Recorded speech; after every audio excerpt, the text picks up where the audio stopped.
All right, let's start with the question. What do you think is the single most important piece of software on your computer? I mean, out of everything you have installed, which one is the one thing you absolutely couldn't do without? Here's a hint. You're using it this very second.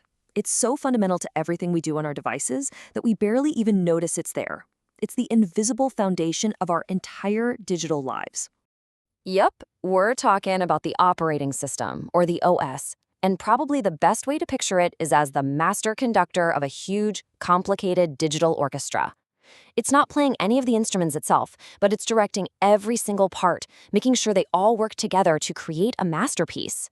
So what is it, really? Well, the OS is that core system software that manages, well, everything. It's the ultimate bridge between you, with your mouse clicks and keyboard taps, and the incredibly complex world of circuits and code humming away inside the machine. It makes all that complexity completely usable for us.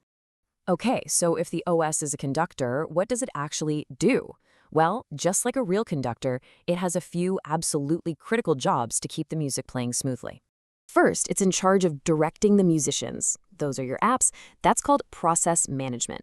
Then, it's got to hand out the sheet music. That's all your active data. We call that memory management. It also has to organize the entire music library, all your files and photos. That's storage management. And finally, it coordinates the stage crew, your keyboard, your mouse, your screen. That's the whole input/output system. It's a lot to juggle. And that brings us to what feels like the OS's greatest magic trick, making it seem like it's doing a million things all at the same time. I mean, really think about it. Right now, you might have a web browser open, some music playing in another app, and maybe a notification just popped up. All of these musicians are playing their tune at the same time. So how does the conductor pull that off without it all turning into just noise? The secret is a really clever technique called CPU scheduling. You see, your computer's brain, the CPU, can actually only focus on one single task at any given microsecond. The OS is the ultimate scheduler that decides precisely which program gets to use that brain and for exactly how long. Here's the crazy part. It's all an illusion. A brilliant one, but an illusion nonetheless. The OS gives your web browser a tiny fraction of a second of CPU time. Then, time's up. It pauses it and instantly switches to your music app for a millisecond, then pauses that. This cycle happens millions of times every single second, so fast that to our slow human perception, it feels like it's all happening at once. It's an amazing trick.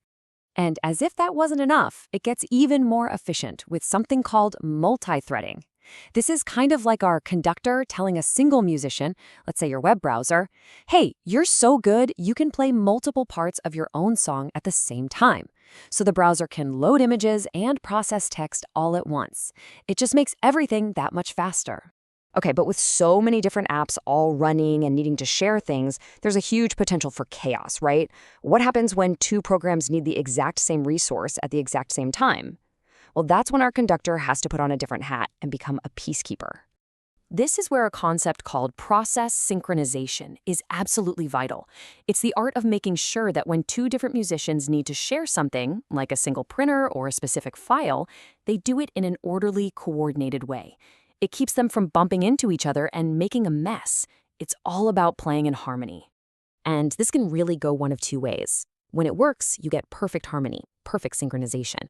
But when it goes wrong, you get something called a deadlock. And this is a total digital traffic jam.